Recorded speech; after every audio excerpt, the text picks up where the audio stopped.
Donc, rapidement, vous savez que le SARS-CoV-2 a un tropisme pour les cellules épithéliales des muqueuses nasales, bronchiques et des pneumocytes. On a tous entendu parler de la protéine spike. Ça, c'est ce qui fait le rationnel en fait de l'étude.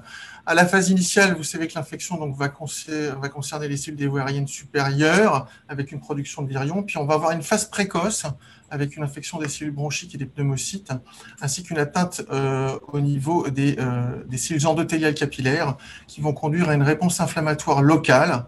Puis progressivement, on va passer à une phase tardive avec une réponse inflammatoire prolongée qui va conduire d'une part à l'augmentation de la perméabilité alvéolo-capillaire, qui va donner un œdème avec les images graphiques qu'on connaît. On va avoir une activation de la coagulation avec des phénomènes de microthrombus locaux et généraux aussi.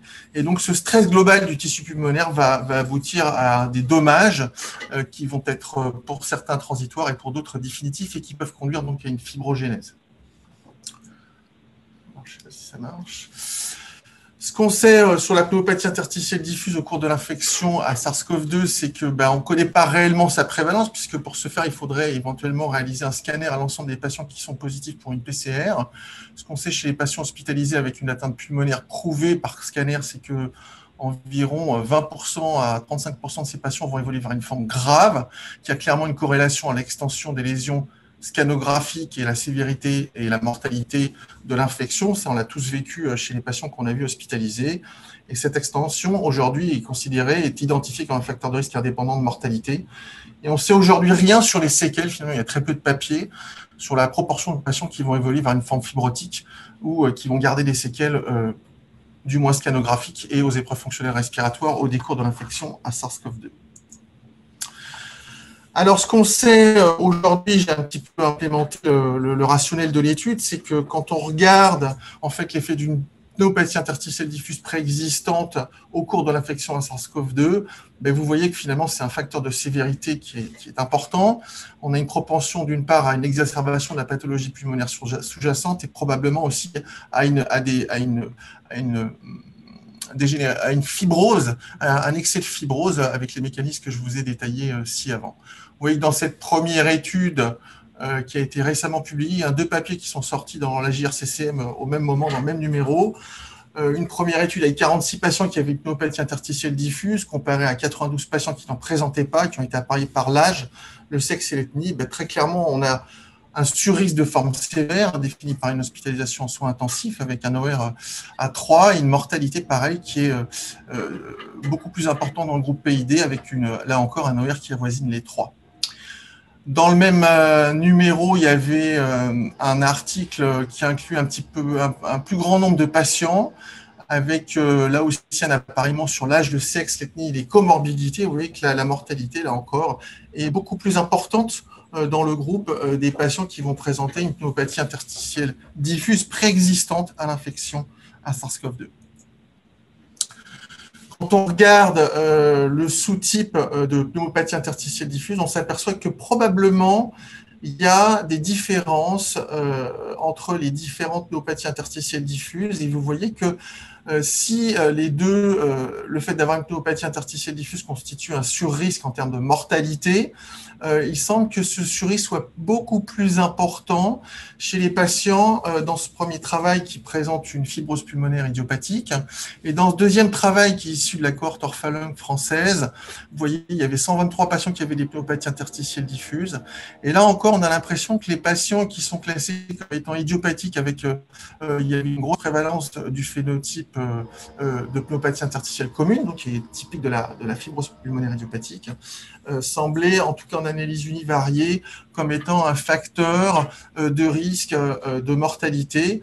Vous voyez que quand on regarde ces 2 études, finalement, on a très peu de données sur les patients qui nous intéressent, à savoir ceux qui présentent une maladie inflammatoire avec comme manifestation extra-articulaire une atteinte pulmonaire, et que la cohorte French RMD nous permet donc peut-être d'évaluer un peu mieux ce qui se passe chez nos patients qui ont un rhumatisme compliqué d'une pneumopathie interstitielle diffuse. Donc voilà, c'était la question qui s'est posée. Et avant de vous montrer les résultats, je voudrais vraiment remercier Eric Achula et Christophe Richet qui ont vraiment été super réactifs quand je les ai contactés en disant il faudrait qu'on fasse quelque chose sur cette thématique, il faudrait qu'on ait un recueil de données un peu ciblé sur cette question. Et vous allez voir que les résultats, même s'ils ont été déflorés par Christophe, sont relativement intéressants. Voilà, donc ce qu'on a utilisé, c'est la French RMD Covid Cohort.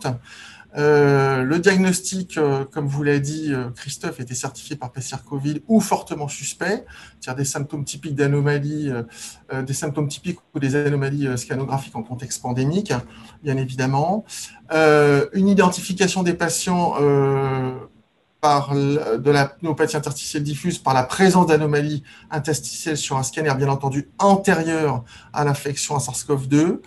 Et puis, on a caractérisé, comme dans le papier que vous a décrit Christophe, une évolution caractérisée soit en bénigne, c'est-à-dire en gros gyrone ambulatoire, modérée, hospitalisation hors USI, sévère, hospitalisation en USI, et puis bien sûr, on a regardé la mortalité. On a comparé donc la sévérité et la mortalité à l'infection SARS-CoV-2 entre les patients avec et sans pneumopathie interstitielle diffuse, une analyse multivariée par régression logistique qui est ajustée sur le sexe, l'âge, le BMI et le diabète.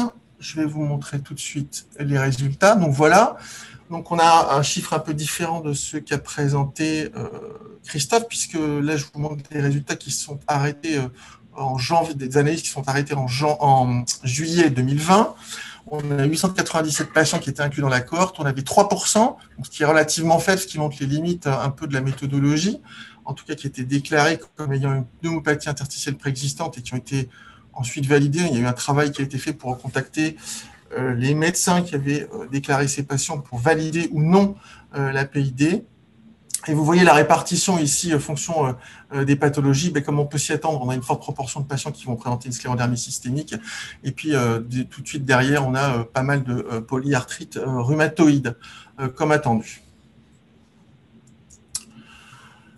Le nombre de décès, donc en juillet, et hélas, les données ne sont pas bonnes quand on regarde le suivi, ça va toujours dans le même sens. Vous voyez qu'on a 7,1% de décès chez les patients qui ne présentent pas de pneumopathie interstitielle diffuse versus 37% chez les patients qui vont présenter une pneumopathie interstitielle diffuse préexistante à l'infection. La durée d'évolution de l'infection, c'est quelque chose qu'on a regardé qui nous semblait intéressant. Vous voyez que chez les patients qui n'ont pas de PID, la durée d'évolution de l'infection jusqu'au décès, elle est 14 jours. C'est la médiane qui vous est présentée versus 10 jours chez les patients qui ont une PID. Et pour votre information, on avait un peu plus de la moitié des patients qui présentaient une PIC, probablement du fait d'un nombre important de patients qui présentent une polyarthrite rhumatoïde. Et vous savez que c'est le phénotype scanographique qui est vraiment surreprésenté dans la polyarthrite rhumatoïde. En termes de présentation phénotypique, vous voyez qu'on retrouve une chose qui est déjà connue, et là encore qui doit être tirée un petit peu par les patients qui prennent une PR.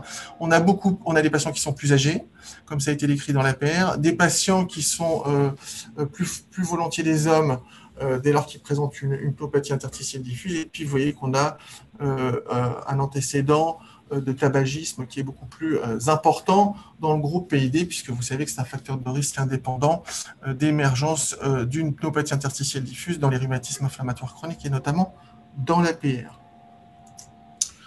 Voilà les résultats, ils sont un peu distincts puisqu'on n'a pas les mêmes chiffres de ceux que vous a montré, qui ont été publiés dans RD, vous a montré Christophe. Vous voyez qu'on a très clairement un effet délétère en termes de sévérité ou de mortalité d'une PID préexistante. Et quand on ajuste donc sur l'âge, le sexe, le BMI, le tabac et le diabète, vous voyez qu'on a quand même un odds ratio qui est considérable en termes de risque d'être hospitalisé en USI, une surmortalité qui est considérable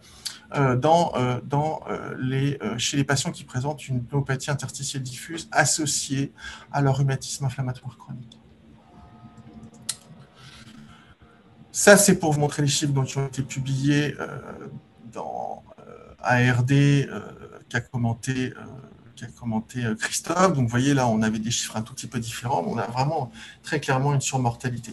Aujourd'hui, ce qui est intéressant, c'est quand on regarde la littérature, finalement, on n'a pas de données qui sont dédiées, qui sont publiées, en tout cas, qui sont dédiées aux patients qui présentent des pathologies rhumatismales inflammatoires chroniques associées à une PID, pour regarder les événements en dehors du papier issus de notre groupe, il n'y a pas de données qui sont publiées et on a vraiment envie d'aller un petit peu plus loin et d'étendre cette étude aux bases de données qui sont aujourd'hui disponibles, à savoir la base européenne et la base mondiale.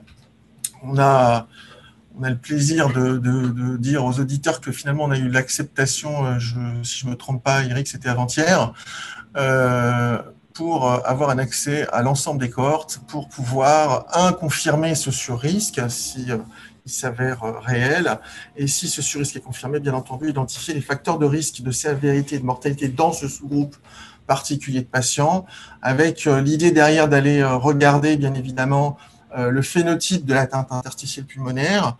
On va au minimum essayer de regarder les pics et les non-pics. Regarder si ça correspond à un sous-groupe particulier de rhumatisme, parce que c'est plus les sclérodermies, plus les PR ou autres. Et bien évidemment, regarder l'effet des traitements, puisqu'on est là encore assez intéressé de voir éventuellement l'effet de certains traitements. Christophe vous a dit qu'il y avait un effet délétère du rituximab qui avait été observé, et vous savez que un nombre conséquent souvent de patients, en tout cas dans la PR, qui présentent une pneumopathie interstitielle diffuse, sont traités par rituximab. On peut s'interroger effectivement sur d'éventuelles interactions ou d'effets confondants avec les traitements reçus. Donc voilà l'agenda de recherche. Et dans les remerciements pour conclure, je voulais remercier encore Eric et Christophe pour vraiment m'avoir soutenu, épaulé et participé à ce projet, l'équipe de Lille pour les analyses stats, et puis bien entendu le consortium européen, mondial, et puis les patients, et ainsi que l'ensemble des médecins qui ont contribué à implémenter cette base qui vraiment est un outil de travail exceptionnel. Voilà.